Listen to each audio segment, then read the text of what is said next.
নমস্কার। যুক্তি তর্ক সঙ্গে অর্কই আপনাদের স্বাগত। আপনাদের সঙ্গে আমি অর্কপ্রভ সরকার। 2019 সালের 5ই অগাস্ট 370 ধারা এবং 35 বিলোপ হয়েছিল এবং জম্মু কাশ্মীর রাজ্যের মর্যাদা হারিয়ে কেন্দ্রশাসিত অঞ্চলে পরিণত হয়। তার 5 বছর বাদে নির্বাচন হয়, সেখানে ন্যাশনাল কনফারেন্স এবং কংগ্রেসের জোট ক্ষমতায় আসে, কিন্তু এখনো জম্মু কাশ্মীর রাজ্যের মর্যাদা পায়নি। শোনা যাচ্ছে যে কোনো মুহূর্তে নাকি এই ঘোষণা হতে পারে। আবার 2024 সালের 5ই অগাস্ট বাংলাদেশের গণ অভ্যুত্থান হয়, শেখ হাসিনা দেশ ছাড়তে বাধ্য হন। 8ই অগাস্ট অন্তর্বর্তী সরকারের প্রধান হিসাবে ডক্টর মোহাম্মদ ইউনূস শপথ নেন। 5ই অগাস্ট বাংলাদেশে গণ অভ্যুত্থানের বর্ষপূর্তি। ইউনূস জনসভায় ভাষণ দেবেন। তার কিংস পার্টি বা জাতীয় নাগরিক পার্টি তৈরি হয়েছে। তারা জুলাই ঘোষণাপত্র বা জুলাই সনদ গ্রহণ করার জন্য চাপ দিচ্ছে। ঐক্যমত্য কমিশন হয়েছে, সংবিধান সংস্কার কমিশন হয়েছে, কিন্তু জুলাই সনদকে সংবিধানের অন্তর্ভুক্ত করার ব্যাপারে বিএনপি সহ অন্যান্য দলের আপত্তি আছে। বাংলাদেশে একটা খুব ভোলাটাইল সিচুয়েশন। একটা রিপোর্ট বেরিয়েছে 5ই অগাস্টের পর থেকে 1 বছরে 637 জন গণপিটুনিতে বাংলাদেশে মারা গেছেন বা খুন হয়েছেন। 2023 সালে এই সংখ্যাটা ছিল মাত্র 53 জন, কিন্তু 1 বছর পর সংখ্যাটা প্রায় 12 গুণ বৃদ্ধি পেয়েছে। এটাই বাংলাদেশের ভেঙে পড়া আইন শৃঙ্খলা পরিস্থিতির একটা বাস্তব দৃষ্টান্ত। যদিও আন্তর্জাতিক খ্যাতিসম্পন্ন বাটপার ইউনূস এগুলোকে স্বীকার করতে চান না। ফোলা ফোলা কাল নিয়ে অনর্গল মিথ্যা কথা বলে তিনি প্রমাণ করতে চান যে everything is hunky dory in Bangladesh. কিন্তু পরিকল্পিতভাবে হিন্দু নিধন হচ্ছে, হিন্দুদের দ্বিতীয় শ্রেণীর নাগরিকে পরিণত করে দিয়েছে এবং এথনিক ক্লিনজিং এর উদ্যোগ নিচ্ছে ইউনূসের অন্তর্বর্তী সরকার। এই সরকারকে সমর্থন করছে র্যাডিক্যাল ইসলামিস্টরা। ইউনূসের অন্তর্বর্তী সরকারের নিষিদ্ধ জঙ্গি সংগঠন হিজবুত তাহরিরের সক্রিয় লোকজন আছে। একজন হচ্ছেন বাংলাদেশের স্বরাষ্ট্র সচিব নাসিমুল গানি, যিনি বাংলাদেশে হিজবুত তাহরিরের প্রতিষ্ঠাতা। আর একটা হচ্ছে ইউনূসের বাসায় অভ্যুত্থানের মাস্টার মাইন্ড হিজবুত তাহরিরের সদস্য মাহফুজ, যে বৃহত্তর বাংলাদেশের ম্যাপ তৈরি করেছিল, যাতে পশ্চিমবঙ্গ, উড়িষ্যা, আসাম সহ এন্টায়ার নর্থ ইস্টকে বাংলাদেশের অংশ বলে দেখিয়েছিল। এই বালকটি একটি জঙ্গি, কিন্তু ইউনূসের অপত্য স্নেহ আছে, সেই জন্য এই বালকটিকেও এখনো মন্ত্রিসভায় বা উপদেষ্টা পরিষদে রেখে দিয়েছে। এই আবহে বাংলাদেশ সফরে আসছেন পাকিস্তানের বিদেশমন্ত্রী এবং উপপ্রধানমন্ত্রী ইশাক দার। তার আগেই আসার কথা ছিল, কিন্তু পেহেলগামের হামলা, তারপর অপারেশন সিন্দুরের পর ইশাক দার আসেননি। বাংলাদেশ এবং পাকিস্তান সেনাবাহিনীর মধ্যে যৌথ মহড়া টহরা ইত্যাদি নানা রকম হবে। আমাদের এবং বাংলাদেশের মাটি থেকে ভারতকে যে আক্রমণ করার কৌশল নেবে জঙ্গি জিহাদিরা এবং প্রয়োজনে পাকিস্তান সেনাবাহিনী, আমাদের যে আশঙ্কা ছিল সেটা স্পষ্ট করে দিয়েছেন পাকিস্তান আর্মির মুখপাত্র শরীফ আহমেদ চৌধুরী। দি ইকোনমিস্ট পত্রিকাকে দিয়ে এক সাক্ষাৎকারে ফিল্ড মার্শাল আসিম মনিরের ঘনিষ্ঠ এই সেনাকর্তাটি বলেছেন, এবার ভারতের পূর্ব দিক থেকে ভারতকে আক্রমণ করবে পাকিস্তান এবং ভারতের ডিপ ইনসাইডে আক্রমণ করবে। তাহলে ভারতের পূর্ব দিকে কি আছে? বাংলাদেশ। বাংলাদেশের সঙ্গে পাকিস্তানের নতুন বন হবে। অনেকদিন বাদে হারানো ভাইকে খুঁজে পেয়েছে পাকিস্তান এবং বাংলাদেশের জামাত প্রকাশ্যে পাকিস্তানপন্থী। তারা বাংলাদেশের মুক্তিযুদ্ধে রাজাকারের ভূমিকায় ছিল। তারা বাংলাদেশের সৃষ্টিকে মানে না। তারা মনে করে বাংলাদেশের সৃষ্টি জিন্নাত দ্বিজাতি তত্ত্বের মূলে কুঠারাঘাত।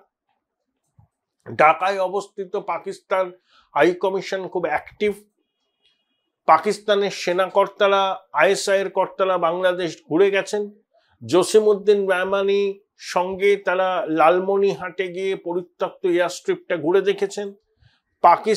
পাকিস্তানে গেছেন বাংলাদেশের সেনাকর্তারা। পাকিস্তান থেকে তারা যুদ্ধ বিমান আমদানি করবে বলেছে এবং সার্বিক সেনা সহযোগিতা হবে, যৌথ মহড়া হবে, দু দেশের মধ্যে বাণিজ্য বাড়বে, করাচি থেকে পণ্যবাহী জাহাজ চট্টগ্রামে আসছে এবং আসার পরে কন্টেনারে কি আছে তার কোনো চেক হচ্ছে না, এবং দুদেশের মানুষের আদান প্রদান আরো সহজ করার জন্য ভিসা অন অ্যারাইভাল করা হয়েছে। কিন্তু ওই যে পাকিস্তান আর্মির মুখপাত্র ইকোনমিস্টকে সাক্ষাৎকার দিয়ে বলেছেন পাকিস্তান এবার ভারতকে আক্রমণ করবে পূর্ব দিক থেকে এবং ডিপ ইনসাইডে। তাহলে আমরা কি বলছিলাম, ভারতের পূর্ব দিকে বাংলাদেশ, তাহলে বাংলাদেশের মাটিকে ব্যবহার করে ভারতকে আক্রমণ করার ছক কষছে পাকিস্তান। হয় পাকিস্তান আর্মি সরাসরি ভাবে করবে, নইলে নন স্টেট অ্যাক্টরদের বাংলাদেশের মাটিকে ব্যবহার করে ভারতকে আক্রমণ করার, রক্তাক্ত করার কোন নীল নকশা করছে। কিন্তু একবার হিম্মত দেখাক পাকিস্তান। আমাদের কি ঘোষিত নীতি, ভারতে কোনো সন্ত্রাসবাদী হামলা হলে সেটা ভারত তার বিরুদ্ধে যুদ্ধ ঘোষণা হয়েছে বলে বিবেচিত করবে এবং গুলির জবাব গোলায় দেয়া হবে। বাংলাদেশের মাটি থেকে কোনো যদি হামলা হয়, যেটা বলেছেন ফিল্ড মার্শাল আসিম মুনিরের মুখপাত্র, তাহলে সেটা কিন্তু আমরা মনে করব যে বাংলাদেশ পাকিস্তানের সঙ্গে হাত মিলিয়ে ভারতের বিরুদ্ধে যুদ্ধ ঘোষণা করেছে। ক্লিয়ার? আমি তো কোনো কাল্পনিক কথা বলছি না, ইকোনমিক্স দেখুন আপনারা কি বলছেন পাক সেনার মুখপাত্র, যে ফিল্ড মার্শাল আসিম মুনির চাইছেন ভারতকে আলোচনার টেবিলে নিয়ে আসতে, বাধ্য করতে। সেই জন্য প্রয়োজনে ভারতের পূর্ব প্রান্তে তারা হামলা চালাবে এবং ডিপ ইনসাইডে। ফিল্ড মার্শাল আসিম মুনির পেহেলগামের হামলার আগে ইসলামাবাদে প্রবাসী পাকিস্তানিদের সবাই কি বলেছিলেন, যে Kashmir was our jugular vein, Kashmir is our jugular vein, Kashmir will be our jugular vein. Hindu মুসলিমের সহাবস্থান সম্ভব নয়, কারণ হিন্দুদের অ্যাসপিরেশন, ওয়ে অফ লাইফ আলাদা, মুসলমানদের আলাদা। তাই কাশ্মীরের স্বাধীন করতে জেনারেল ফিল্ড মার্শাল আসিম মুনির আত্মত্যাগ করতেও রাজি। তার সেই স্বপ্ন কখনোই পূরণ হবে না। কাশ্মীর ভারতের অবিচ্ছেদ্য অঙ্গ এবং পাক অধিকৃত কাশ্মীরও কোনো না কোনোদিন ভারতের সঙ্গে যুক্ত হবে। পাকিস্তান আগে তার বালুচিস্তানের অংশকে দেশের মধ্যে রাখুক। 44% ল্যান্ডমাস পাকিস্তানের বালুচিস্তান, খনিজ সম্পদে সমৃদ্ধ। বালুচ লিবারেশন আর্মি পাকিস্তান প্রশাসনের ঘুম উড়িয়ে দিয়েছে। এই প্রেক্ষিতে আসিম মুনিরের এই হুমকিকে মোটেই হালকাভাবে দেখার কোনো কারণ নেই। কিন্তু বাংলাদেশে এখন জিহাদিদের মুক্তাঞ্চল, র্যাডিক্যাল ইসলামিস্টরা দাপাদাপি করছে। মুক্তিযুদ্ধের আদর্শ বা চেতনা যারা হৃদয়ে ধারণ করে, ইউনূসের চোখে তারা গণশত্রু, দেশের শত্রু। তাদের বিরুদ্ধে অত্যাচার হচ্ছে, বিনা বিচারে আটকে রাখা হচ্ছে। জামাত, হিজবুত তাহরির প্রমুখ র্যাডিক্যাল ইসলামিস্টরা ছড়ি ঘোরাচ্ছে। গণ অভ্যুত্থানের সময় বিভিন্ন থানা থেকে যে প্রভূত অস্ত্র লুট হয়েছিল, সেই অস্ত্র এখনো জঙ্গি জিহাদিদের হাতে আছে, সেই অস্ত্র উদ্ধার করা যায়নি। ইউনূসের উপদেষ্টা পরিষদের সদস্য আসিম মাহমুদ সাজিব ভুঁইয়া AK-47 নিয়ে বিমানে উঠতে চেয়েছিলেন, পারেননি শেষ পর্যন্ত। Join Indian Institute of Hotel Management now. Right choice, right decision. এরকম অস্ত্রের মজুদ ভান্ডার আছে এই ছাত্রদের হাতে। ইউনূসের চোখে যারা জনতা, বাংলাদেশ সেনাবাহিনীর মধ্যেও পাকিস্তান ভাবধারায় অনুপ্রাণিত লোকজন আছে। ঘন ঘন পাকিস্তান সফরে আসা, কখনো পাকিস্তানের বিদেশ সচিব, এবার পাকিস্তানের বিদেশ মন্ত্রী। এই বিষয়টা তো হালকাভাবে দেখা যাবে না, কারণ পাকিস্তান একটা দুর্বৃত্ত রাষ্ট্র। আমাদের জিডিপির পরিমাপ কি করে হয়? উন্নয়ন দিয়ে, তথ্য প্রযুক্তি এক্সপোর্ট করে, ডেমোগ্রাফিক ডিভিডেন্ড, বিশাল বাজার। আর পাকিস্তানের জিডিপির পরিমাপ হয় সন্ত্রাস দিয়ে, রপ্তানির পরিমাপ হয় টেরোরিজম দিয়ে। এটাকে মানতে হবে। তাই পাকিস্তান সেনার মুখপাত্রের এই যে হুমকি ইকোনমিক্স পত্রিকাকে দেওয়া সাক্ষাৎকারে, এটা কিন্তু একটা সন্ত্রাসবাদী বা যুদ্ধ ঘোষণার নীল নকশা, সেটা প্রকাশ করে দিয়েছেন ওই মুখপাত্র। হয়তো তিনি জল মাপতে চাইছেন, কিন্তু এইরকম একটা পরিকল্পনা যে পাকিস্তানের আছে বাংলাদেশের মাটিকে ব্যবহার করে ভারতে হামলা চালানো, ভারতকে রক্তাক্ত করা, সেটা ভারতের গোয়েন্দা দপ্তর অনেকদিন আগেই জানে। এবং যতদিন না সেখানে একটা নির্বাচনের মাধ্যমে সরকার তৈরি হচ্ছে বাংলাদেশে, ততদিন পর্যন্ত কিন্তু এই অস্থিরতা থাকবে। অন্তর্ভুক্তিমূলক নির্বাচন, সুষ্ঠু অবাধ নিরপেক্ষ নির্বাচন না হলে বাংলাদেশের রাষ্ট্র কাঠামো ভেঙে পড়বে এবং পাকিস্তানের জঙ্গি জিহাদিরা বাংলাদেশের মাটিকে ব্যবহার করার সুযোগ পাবে। শেখ হাসিনার সময় এই জঙ্গি পরিকাঠামো ভেঙে দেওয়া হয়েছিল। বিশেষ করে হোলি আর্টিজান কাফের মারাত্মক সন্ত্রাসবাদী হামলার পর শেখ হাসিনার সরকার জঙ্গি পরিকাঠামো ভাঙবার জন্য বাংলাদেশ জুড়ে অভিযান চালিয়েছিল।